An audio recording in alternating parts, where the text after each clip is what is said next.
Imagine a tech giant soaring to the top, dominating global markets, and then slammed by an unprecedented storm.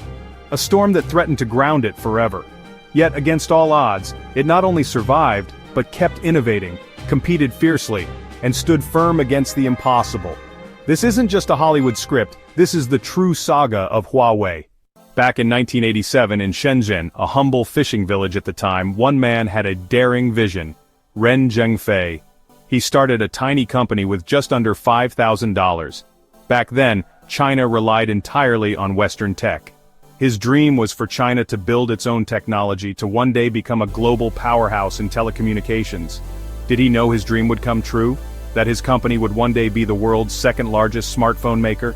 And did he anticipate the hefty price he'd pay for it?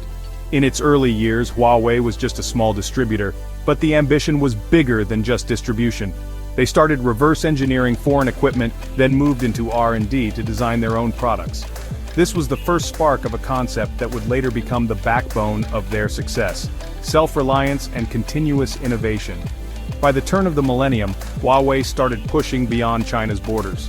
Their network spread across Africa, then Asia, and finally, they broke into the tough European markets.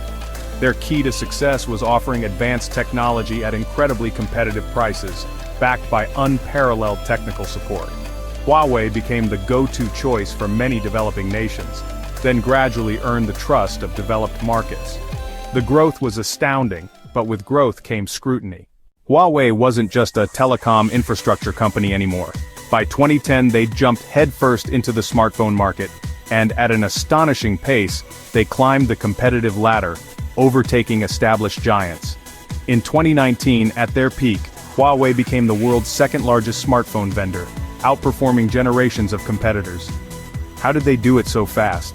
Huawei had a unique blend: high build quality, genuine innovations in cameras and battery life, and attractive designs, all at a super competitive price point.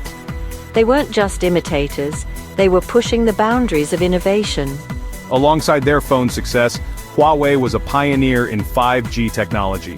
They poured billions into it, secured thousands of patents, and became the world's #1 provider of 5G equipment. But this global leadership, this technological might, didn't go unnoticed by another power, a superpower. By late 2018 and early 2019, Huawei's soaring success turned into an unexpected nightmare. Accusations started piling up. National security concerns, espionage fears, and sanctions violations. The trade war between the world's two largest economies escalated into a direct battle against Huawei. In May 2019, the decision that shook the world came down. The US administration placed Huawei on its entity list. What did that mean?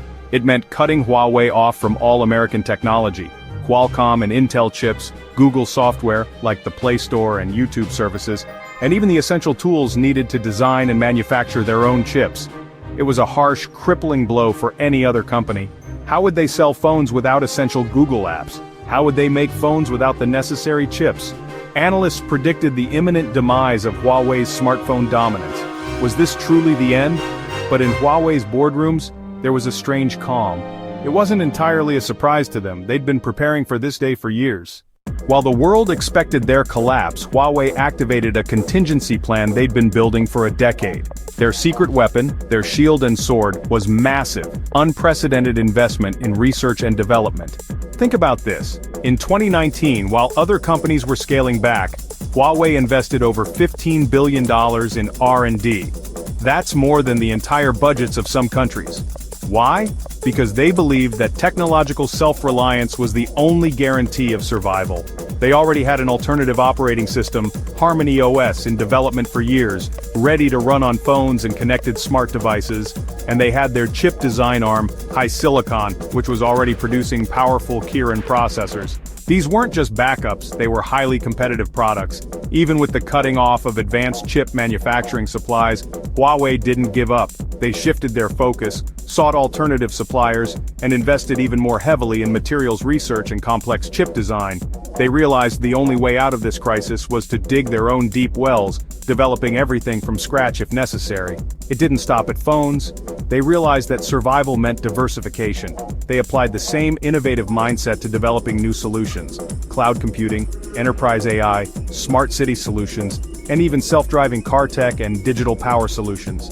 They're redefining themselves, not just as a phone company, but as a comprehensive tech powerhouse, supporting the digital infrastructure of the future. Yes, their smartphone sales have certainly taken a hit outside of China. Competition is fierce, and the absence of Google services is a huge challenge for users. But does this mean the end of Huawei? Absolutely not. Huawei is now heavily focused on the massive Chinese market, and on enterprise and business sectors that aren't impacted by the sanctions in the same way. They're transforming into a more diversified, resilient business model. The sanctions didn't kill them. They forced them to evolve faster and deeper. Huawei's future is still being written. Who knows, maybe in a few years we won't just talk about Huawei as a smartphone company, but as a global force in self-driving car tech or a leader in green energy solutions.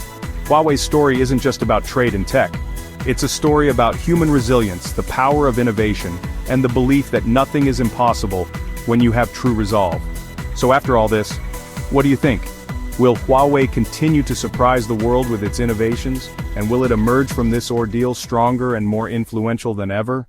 Share your thoughts in the comments about Huawei's future and the role of R&D in the success of tech companies. And don't forget to like this video and subscribe to our channel for more inspiring and exciting stories from the world of tech. The aftermath. Lessons in resilience.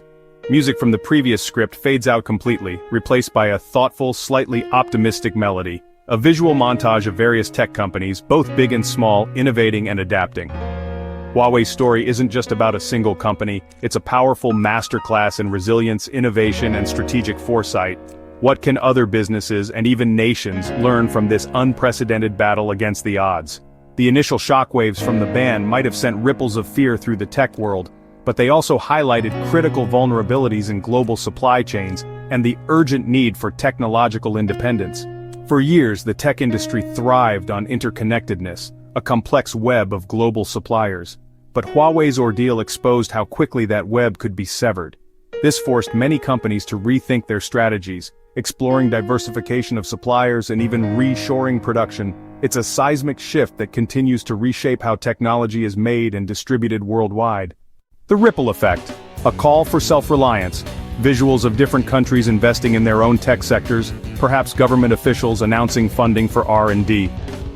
Beyond Huawei itself, the ban has sparked a global conversation about technological sovereignty. Countries around the world are now asking, how reliant are we on external tech, and what happens if those taps are suddenly turned off? We're seeing increased investment in domestic chip manufacturing, local cloud infrastructure, and national AI initiatives. It's a long, challenging road, but the push for self-reliance is undeniable. Visuals of startups emerging, new research facilities, and diverse talent working together. This doesn't mean a complete decoupling, but rather a more balanced approach. It's about building stronger domestic capabilities while still engaging in global collaboration. Huawei's experience became a stark reminder that innovation isn't just about making cooler gadgets, it's about securing a nation's future. The innovation crucible, pushing boundaries faster. Visuals of rapid technological advancements, new products being launched quickly, and diverse teams collaborating. Ironically, the intense pressure on Huawei might have even accelerated some areas of innovation. Forced to adapt or die, they pushed boundaries faster than ever before in areas like HarmonyOS and advanced chip design. This crucible of necessity has shown that constraints, while challenging, can also be powerful catalysts for groundbreaking advancements. Visuals focusing on the shift towards new markets for Huawei: smart cars, enterprise solutions, digital power. Think about it. Without the external pressure, would Huawei have diversified so rapidly into areas like electric vehicle components, smart healthcare, or digital energy solutions? Their pivot demonstrates a fundamental truth in business. Adversity often breeds unforeseen opportunities. They're no longer just selling consumer tech, they're building the digital backbone for entirely new industries. A new global tech order? Visuals of diverse tech leaders from different regions, perhaps a world map highlighting areas of tech growth beyond traditional hubs. So, as we look to the future, Huawei's saga isn't just a corporate story, It's a chapter in the larger narrative of a shifting global tech order. It highlights the increasing fragmentation of technology ecosystems and the rise of new centers of innovation. We're moving beyond a unipolar tech world into one with multiple powerful players and distinct technological pathways, visuals focusing on ongoing research, future concepts, and the continuous cycle of innovation. The ultimate outcome for Huawei remains an open question, constantly evolving with geopolitical currents. But their journey has left an indelible mark. It serves as a powerful reminder that in the fast-paced, high-stakes world of technology, resilience, strategic foresight, and relentless innovation aren't just buzzwords. They are the keys to survival and perhaps to shaping the future itself. Your thoughts? Screen fades to black with text. What do you think is the most significant long-term impact of the Huawei ban on the global tech industry? What do you believe is the most significant long-term impact of the Huawei ban on the global tech industry? Share your insights below. The Tech Cold War, a shifting landscape, visuals of a global map with different regions highlighted, showing intertwining but also diverging tech ecosystems. Animated lines illustrate data flow and supply chains, some breaking, some reforming. What we're witnessing is more than just a trade dispute. It's being dubbed by some as a Tech Cold War.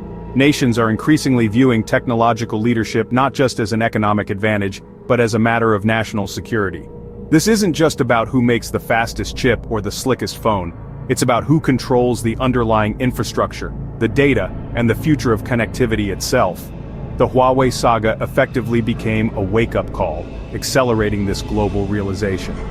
Footage of various countries announcing massive investments in semiconductor manufacturing, AI research centers, and quantum computing projects. Countries that once relied heavily on a few dominant tech giants are now pouring billions into their domestic capabilities. We're seeing unprecedented investments in semiconductor foundries, national cloud infrastructures, and cutting-edge AI research from Europe to India, and of course, within China itself. The goal? To reduce dependence and build resilience. This new competitive landscape means more players, more innovation, but also potentially more fragmented standards and regulations. Innovation beyond the obvious, new battlegrounds. Visuals shifting from consumer gadgets to industrial applications, smart cities, autonomous vehicles, and renewable energy grids. This intense competition is also pushing innovation into new, less obvious battlegrounds. While consumer electronics still grab headlines, the real fight is increasingly in enterprise solutions, industrial internet, autonomous systems, and sustainable energy technologies. Huawei, for example, is leveraging its deep expertise in communications to become a major player in smart mining solutions, digital power, and intelligent automotive components. They're not just making phones, they're digitizing entire industries. Footage showcasing advanced robotics, AI-powered logistics, and sophisticated sensor technologies. This shift means that the next wave of tech giants might not be the ones building your next smartphone, but rather the ones powering your smart city, managing your renewable energy grid, or enabling your self-driving car. Huawei's forced diversification has placed them squarely in the center of these emerging high-growth sectors. It's a testament to their adaptable strategy and relentless pursuit of innovation, even under duress. The enduring legacy, a blueprint for the future, visuals of a future-forward city, seamlessly integrated technology, and diverse people collaborating globally. So as the dust settles, what's Huawei's enduring legacy? It's a powerful narrative of survival, yes, but also a potential blueprint for future global corporations facing unprecedented geopolitical challenges. Their story highlights the absolute necessity of deep investment in core technologies, fostering talent development, and cultivating an unwavering culture of resilience and adaptability. The tech world will likely never return to the unbridled globalization of the past. Instead, we're navigating a complex, multipolar landscape where technological sovereignty and diversified ecosystems are becoming the new norm. Huawei's journey isn't just a corporate case study, it's a living, breathing example of how a company, and by extension a nation, can respond to immense pressure not just by enduring but by evolving. What's next? Screen fades to black with text. How do you think this tech Cold War will ultimately reshape our daily lives? As we look forward, how do you think this tech Cold War will ultimately reshape our daily lives? Share your thoughts below.